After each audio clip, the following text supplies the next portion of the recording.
Hello everybody and welcome back to World of Warships Legends. My name is Spartan Elite 43 and tonight we are going to be doing something a little different. If there's one thing that I've heard more than anything throughout the years of doing YouTube, whether it be World of Tanks console or any other game that I've played, especially multiplayer games, it is Spartan. You never post when things don't go to plan. Why is that? Why don't you do it? Come on, Spartan. Show us some of your bad games occasionally. Now, that being said, this is not a bad game by any stretch of the imagination. In fact, this is going to be a spectacular game.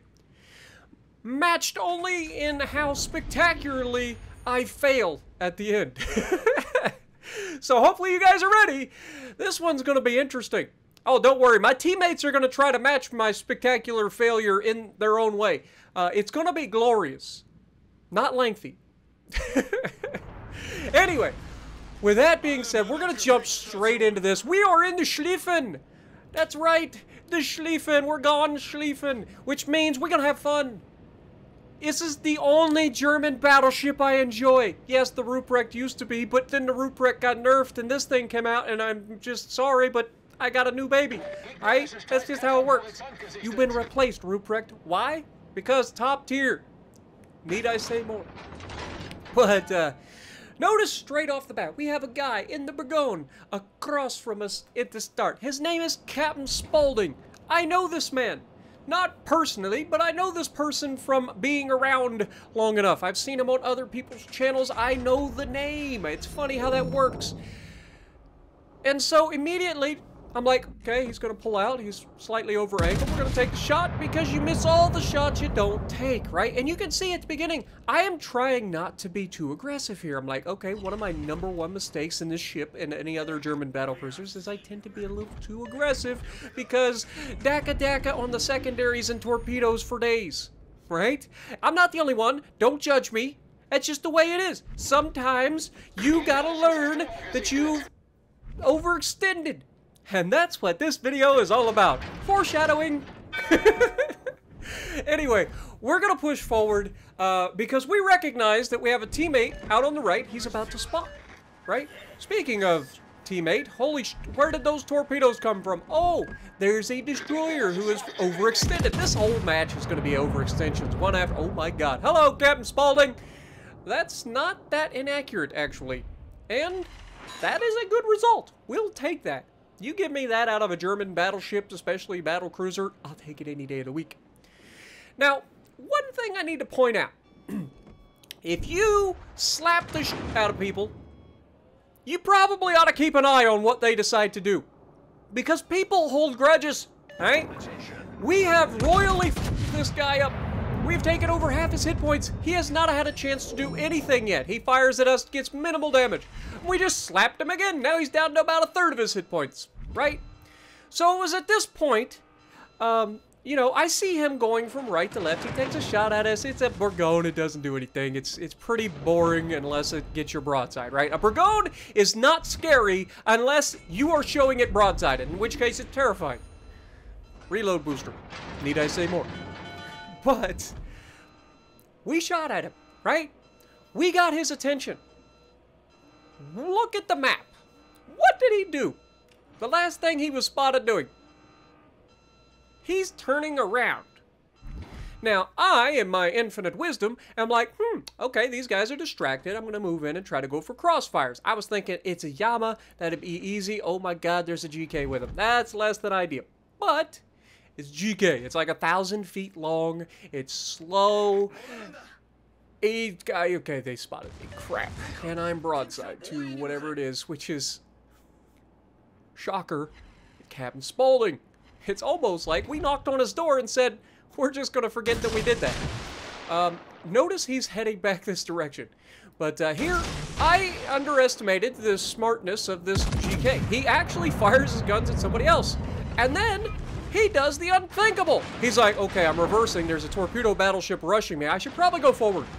And he just happens to have propulsion mod on, because he goes from being in reverse to going forward in pretty quick succession for a gigantic ship like that. Now, I'm not gonna lie, Right here. This is the perfect scenario, okay? I see that those torpedoes are gonna miss. I need to stop. Right here. Just stop. This guy has given up way too much angle. We can absolutely shred this man. But do I? Do I stop? No. What do? I double down. When you fuck up, you double down, right? That's what everybody likes to do. I am better than everybody in this game, in my mind. In reality, not the case. But I completely forgot about Captain Spaulding in the Burgoyne. And when did we say that a Burgoyne is scary? When he has your broadside, right? Now, I am in the throes, the heat of battle, the passion that is being bow in, angling my butt off, waiting for torpedoes to come, letting the secondaries DACA off both sides of the ship, doing everything in our power to angle against the Yama while also trying to not over-angle against the GK, and I'm in trouble, right? Like, I need to try to angle away from the GK here and angle towards the Yama because, you know, giving a Yama broadside, bad idea. But you know what's worse than giving a Yama broadside?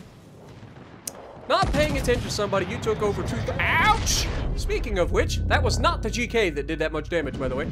That was Captain Spaulding. And guess who used his reload booster? Captain Spaulding says hello. Yeah. Look at the damage output, though.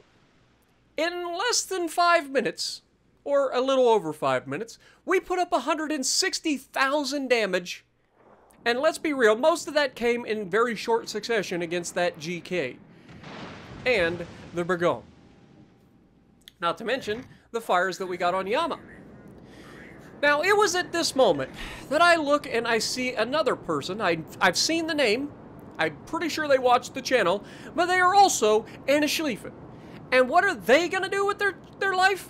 They just watched me overextend and get myself murdered by sailing straight into a crossfire between 3 separate battleships. Anything you can do, I can do better. Right? So, they are going to do the exact same thing. Now, fortunately for them, I have already taken most of the health off of GK. Unfortunately for them, it's still a goddamn GK and a Burgoyne and a Yamato all shooting at your Schlieffen. Now, sure, you're going to be able to finish off the GK, hopefully. But you're going to, oh my god, you just lost all your hit points. Yep, that'll do it. And wait for it. Well, he's got the fires going, right? And down goes the GK, and down goes our Schlieffen. 2 Schlieffens enter, none leave. Why? Because overextension is a thing. It's one of those situations where you push too hard, too fast, and you get yourself caught. If I had stopped in that gap and started reversing slightly, I could have kept the guns on target. I would have had secondaries firing the same way, and I would have been in a much more defensible position and not put myself in a situation where I'm literally broadside to 2 separate battleships and bow tanking a Yamato who overmatches us. Obviously, if he shoots the waterline, he's not going to do that much damage to us, but if he aims higher, we're going to be taking giant chunks. But being broadside to 2 separate battleships at the same time is never a good idea. So despite all of those missteps, we still have a great game. And despite our team's best efforts, they do manage to bring this one to a close relatively quickly here. Our Shima finally gets moved forward. He did a good job of spotting and helping our Montana get rid of the 2 destroyers that spawned on our side of the map. So between the 2 of them, they managed to do a great job there. He's not launching all of his torps at the same time, and he's spreading the torps out. He's not stacking torpedoes, which is something that drives me bonkers when I see destroyers do it. You don't need to stack torpedoes. Spread the love, baby. Especially if you've got long-range torpedoes that do 23,000 damage a pop. We call it area denial, or to whom it may concern, because you never know what's waiting out there when you're torping in the direction of giant, fat, slow-moving battleships. And you never know when those battleships might actually decide to dodge. Unfortunately, it doesn't matter if you try to dodge, because even taking a single torpedo is catastrophic when it's a Shima torp on the receiving end, or the dishing end. But as you can see, Montana comes around the corner and just slaughters this Tulsa. Meanwhile, our Yami friend is firing high explosive at a Montana. Yeah. I don't know why either. I can only assume that bigger numbers mean badder damage, right? But at this tier, you should know the difference and when and where you have an advantage. And if you're firing HE out of a goddamn Yamato at anything that isn't a goddamn destroyer, you're doing it wrong. Just throwing that out there. And I don't want to hear a single word from anybody going, but Martin, Japanese high explosive, it does so much damage. Everything that you could do with HE in a Yama, you can do more with AP. I promise. The only thing that withstands the penetration and overmatch mechanic of a goddarn Yamato is the GK. And the belt armor of a Schlieffen. Okay? So, use armor piercing, folks. I promise you. Learn to aim, learn what you overmatch, and use it to your advantage. And you may not end up looking like this guy. But our team manages to pull this one back. I thought this would be a fun game to showcase what happens when things don't go to plan, when I get a little bit too hungry for damage and walk into a trap. But let me know what you guys think down in the comments below, and if you want to see more videos like this, please let me know. I will definitely post. It's much easier to get games like this than it is to get great games all the time. So if you guys want to see more stuff like this where I talk crap about myself and how stupid I am, go for it. And if you like what I'm doing, punch the like button, leave a comment below, subscribe to the channel if you haven't already, and as always, I will see you in the next video.